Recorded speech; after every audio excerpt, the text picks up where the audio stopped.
Quackity quack. We are backity back with a brand new episode of the Duck on a Rock podcast. And tonight, instead of discussing sports, we're discussing the silver screen. Joining us tonight is our dear friend and former ghostwriter for the blog with the pen name Puck Whisperer, Tim O'Connor. And he is a self-proclaimed, and I can give him credit for this, movie buff, because if you've ever played around a bar trivia with him and been playing a movie around with him, you'd know how well he's versed in the film. Timmy, welcome to the show. Thanks for that fine introduction. Happy to finally be here. Long-time listener. Glad to actually be on camera for once. Yeah, your contributions tonight are not about hockey, but about the world of film in Hollywood. And with the Oscars coming up Sunday, we're going to do a little Academy Awards preview to kind of deviate from sports, but also it is still competition. They do give out gold trophies. So I think we could make an excuse to stay in the realm of competition tonight. So, Tim, can you just give me a little background? Like, obviously, you've loved movies since we've known you since middle school, but kind of what made you fall in love with movies? Was it going to the theater to watch them with family? Was it just kind of being able to escape into the world of a film? What was it? Kind of a little bit of everything. I mean, I remember just as a kid constantly having like VHS tapes and being able to like watch and do that and just kind of escape for a couple hours. And then over time, it just kind of moved into seeing some of these films get nominated and then trying to go out and see them. But as far back as I can remember, it was always like wanting to go to the movies, trying to see something. It was just kind of that experience, that escape. You get to like sit and be with some of these characters for a couple hours and then come back. And I don't know, just something about that kind of always spoke to me. And we're going to be giving our opinions. Obviously, opinions are subjective. The awards itself every year is a subjective enterprise. The Academy picks what they think. So obviously, Mhm. we're going to talk about what we think. But just to kind of give the listeners a little bit more in terms of what genres do you like? Are there certain directors or actors that you prefer to follow? Any favorite movies in particular you want to mention before we look at this year's nominee? I mean, it's tough. The Academy always kind of tends to go with actors who make some kind of like struggle for the role. Like they either have a drastic weight gain, weight loss. If they're playing a real life character, they always tend to look at that. I know we've kind of talked about in recent years that like Oscar bait type of movie where like a period piece, anything with like a historical character, like they usually tend to look at those. I feel in the past, or excuse me, in recent years, they've kind of gone away from that, as evidenced by Honora winning last year. Not really a typical kind of Oscar movie focusing on sex workers, but I feel like lately it's just kind of all over the place. Some directors, like especially now over the years, like Chris Nolan is usually one who, I mean, other than Oppenheimer, was vastly overlooked. You get other ones like David Fincher and Quentin Tarantino are still not getting Oscar love. Even some of these ones that have won recently, like Guillermo del Toro, they're winning for like work that is not obviously their best, but the Academy is finally recognizing them. Even Martin Scorsese winning for The Departed when there were several movies that he probably should have won for. So Yeah, and like you already kind of mentioned what I was going to talk about next in terms of Oscar bait. You and I have kind of argued this point that this movie was made specifically for the Oscars, to then which I would counter. Well, the Celtics 2007 2008 roster was built as NBA Finals bait, and you're building a team, or you're producing, writing, adapting a movie to win an award. If it's good enough, it deserves to win. But looking at the nominees, we have, I believe, 10 for Best Picture: Sinners, One Battle After Another, Frankenstein, Marty Supreme, Sentimental Value, Begonia, F1, Hamnet, The Secret Agent, and Train Dreams. When we last discussed, I had only seen three of the nominees, and I Mm. still have only seen three of the nominees, um, which are one battle after the other. And then Weapons. Did I mention? Is that you? Weapons isn't nominated. Oh yeah, so I've only seen two But then. Yeah, so I've only seen two of the 10. So I'm going to give you the floor. I know you've seen more, because the other one I saw was Frankenstein through three sittings. So mm, giving a preview of the best picture, what do you think is the outlook, in your expert opinion?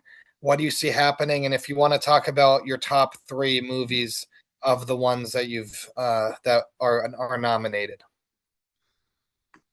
so, I mean, I've only seen a handful this year too.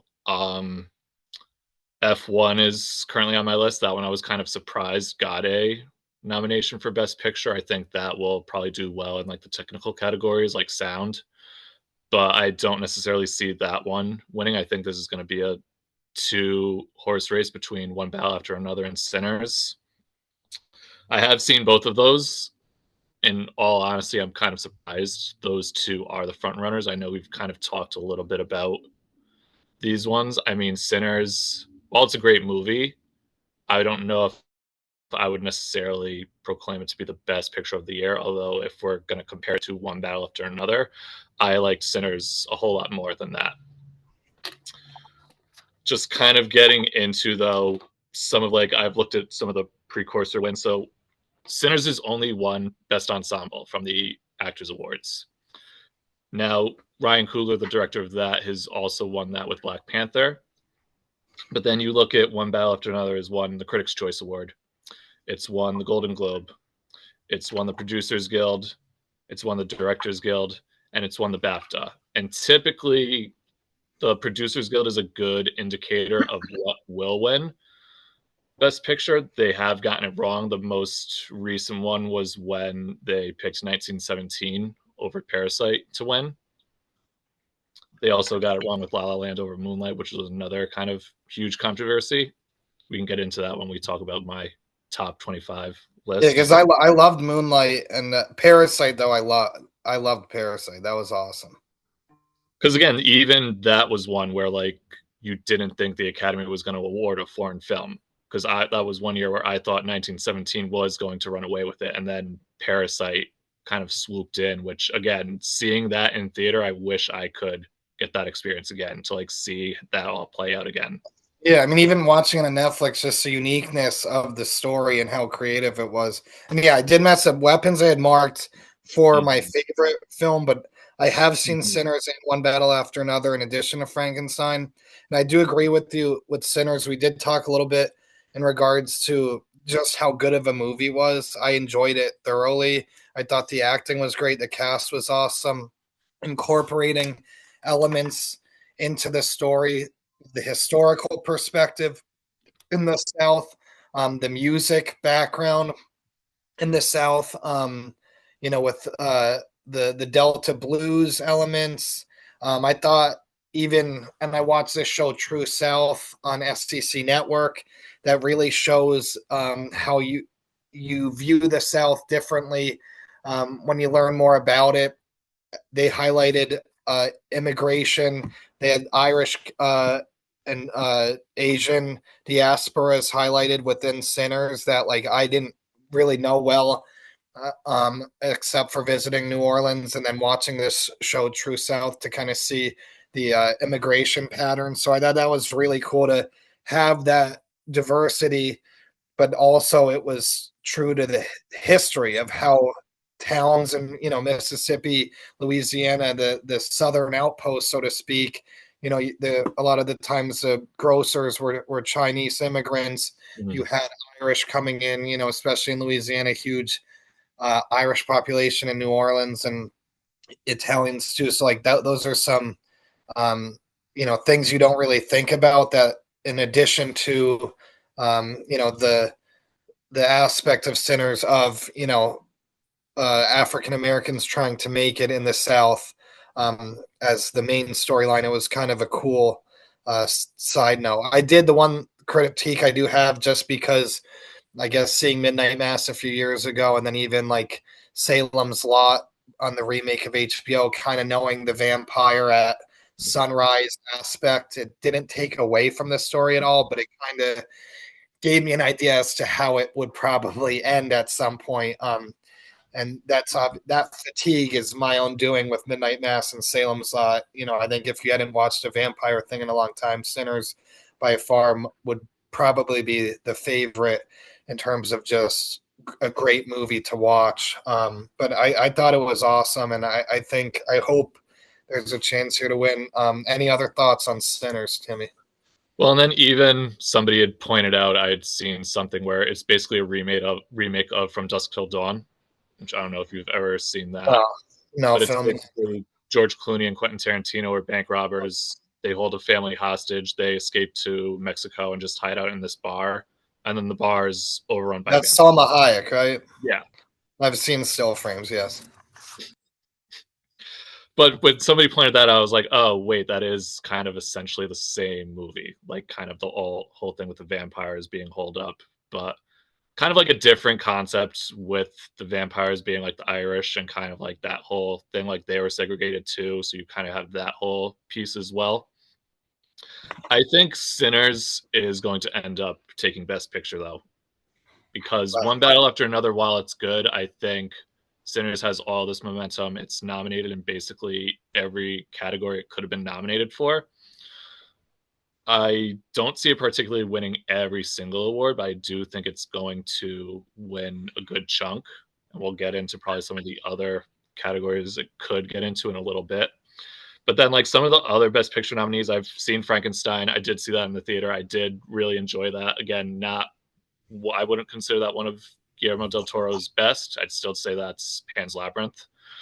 But again, I thought like a really interesting take on that story. Again, like we kind of known that one for years and years. We have the Universal one, and then it seems like every 10 years or someone tries to remake it. But I thought Jacob Elordi was great as the monster. I thought he did a really good job. He deserves that nomination. Hamnet, I haven't seen. I've heard things that it's like designed to like be depressing and like have you sob. So it's almost like, do I really want to sit and watch that? But I think Jessie Buckley in that is going to end up winning Best Actress. That's probably the only clear conclusion I think we're going to have in some of these acting categories. You've got Marty Supreme, which is about table tennis, ping pong, which I'm actually curious to see that one. It's one of the Safdies directed it, who they did Uncut Gems.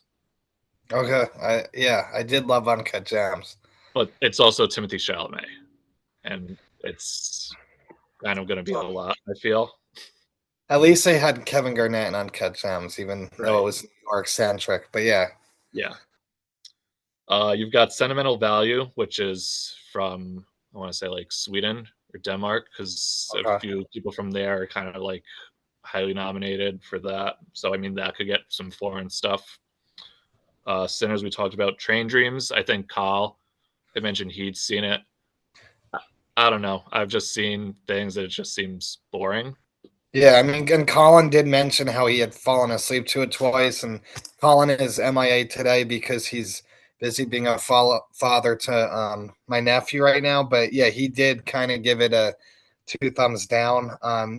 And that's where like Hamnet and Train Dreams, I have heard like again, people have seen it kind of saying, well, give it a try, even Sentimental Value. So those might be the three I look at trying to Mm-hmm. watch eventually, depending on how the awards shake out and who Mm-hmm. wins. Um, and then, I mean, that's the thing too. I will say to kind of jump back to one battle after another. Um, that was a unique.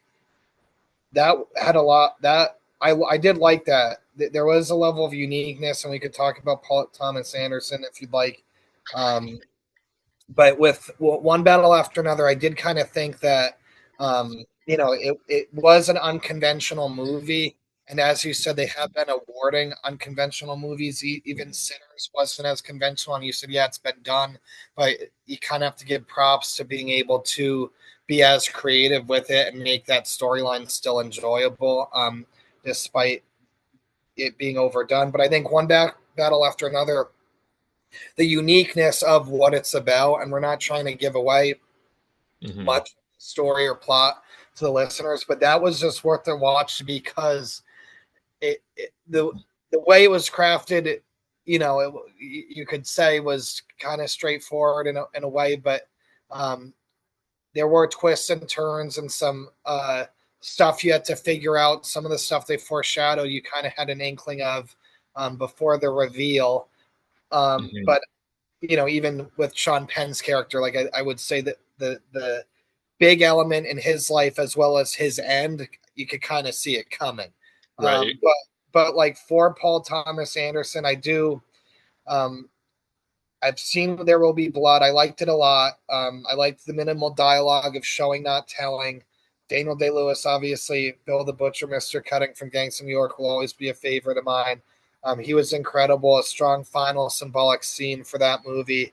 But I watched it because people told me it was like a generational best movie of all time, which I just did not see. The Master, we have friends who like it. Great cast, right? Amy Adams, Joaquin Phoenix, Philip Seymour Hoffman, awesome actors. But after one viewing, just wasn't for me, despite kind of highlighting an element of society you don't really think about. So wasn't a huge fan of The Master, but Licorice Pizza, which I saw in theaters, there is a perverted element or aspect of the characters and plot of the love story.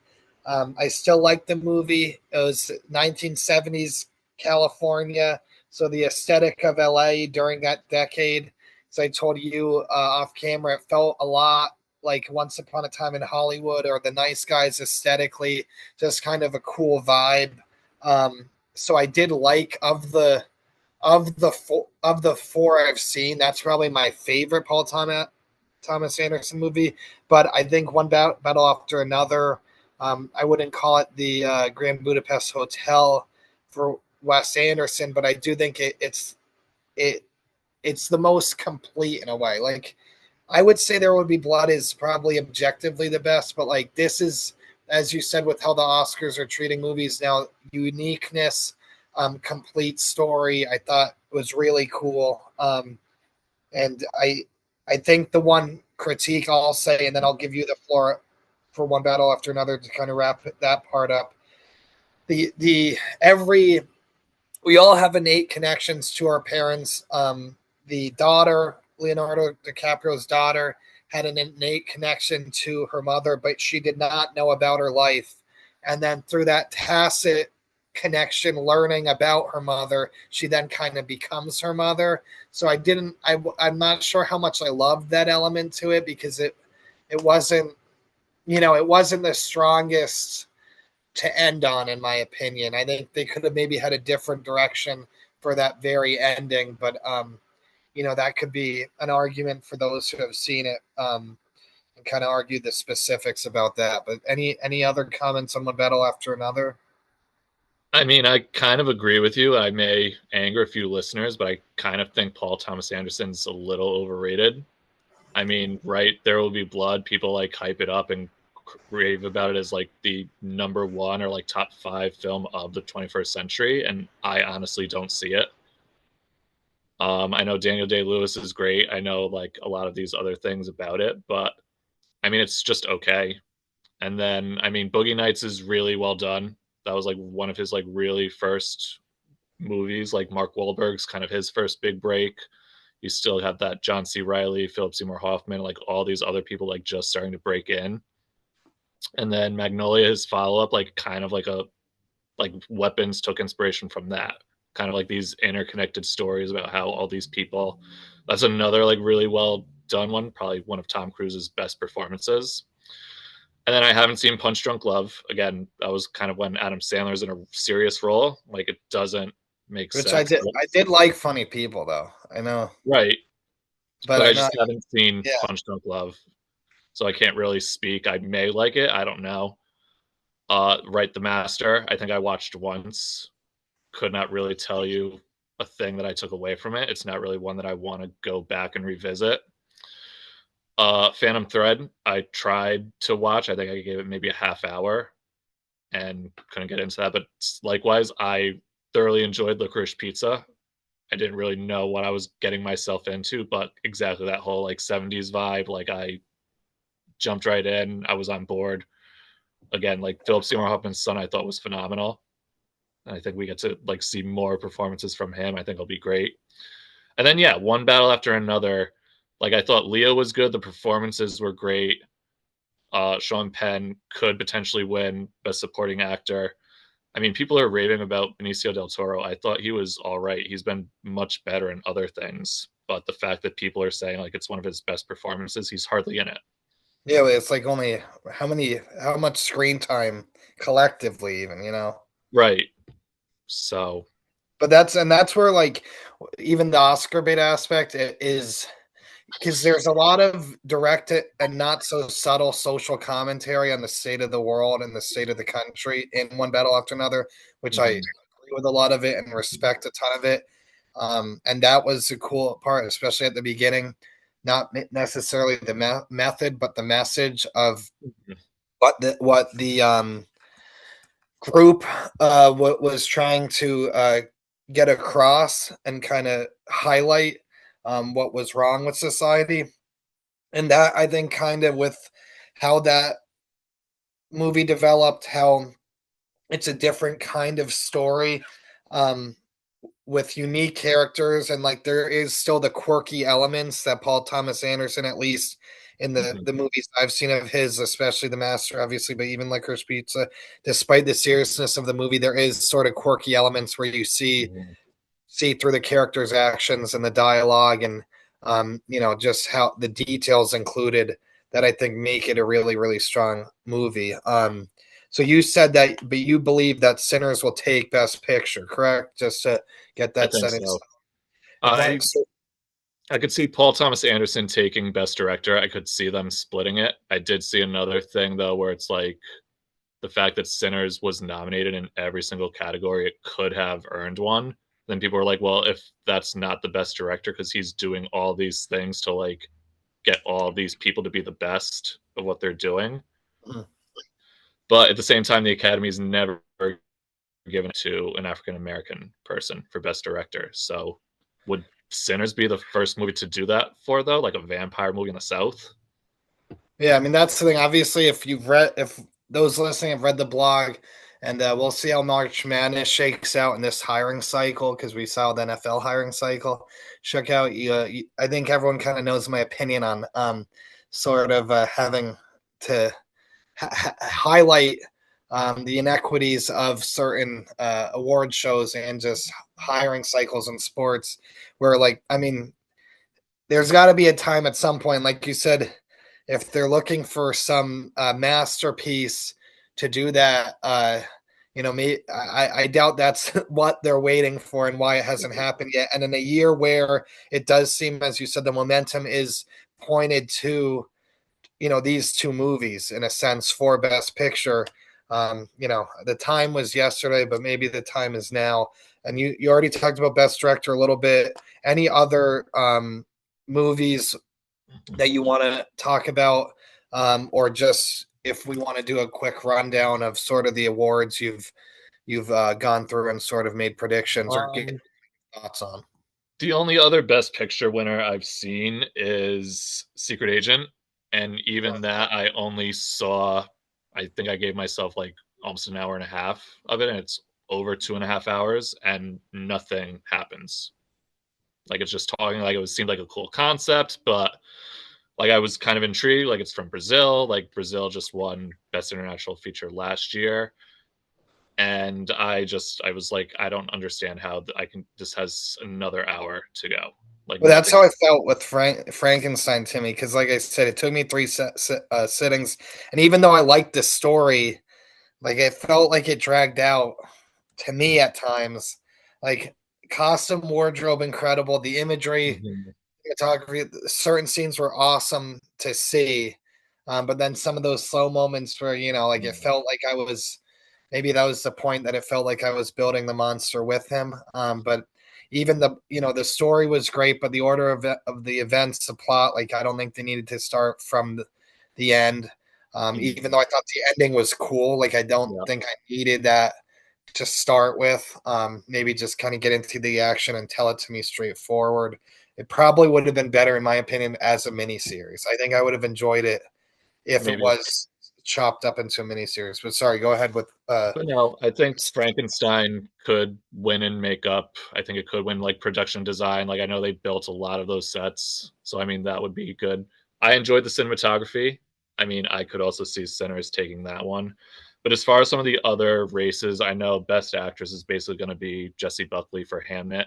The only other one I could see is Rose Byrne for If I Had Legs, I'd Kick You. I just watched that one the other night. That's another weird one. Like Conan O'Brien's in it in a serious role.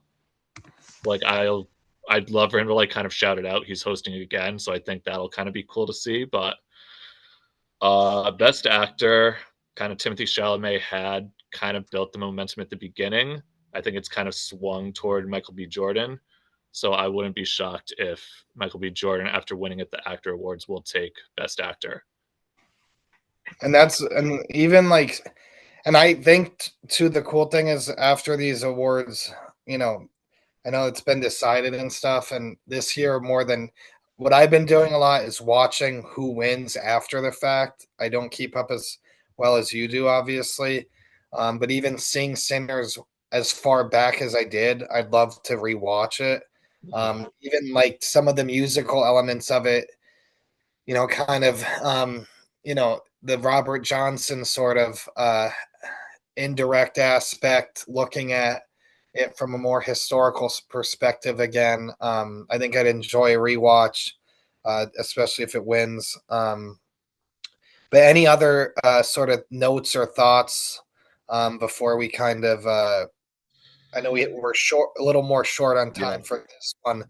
We could always do a post Oscars, and I know we want to do a mega movie one where we really get into kind of debating sort of our favorites and what we consider to be best movies. But any other things before we wrap it up? The other, I mean, I talked about Sean Penn could realistically win supporting actor. Supporting actress is kind of really the only other one that's kind of wide open. Amy Madigan in Weapons, I think, could end up taking it. I mean, she's incredible in her limited amount of screen time. I mean, I think she makes the most out of it. The only other one who could possibly is Wonmi Mosaku from Sinners, Annie. Yep. But what are your thoughts? Well, I like.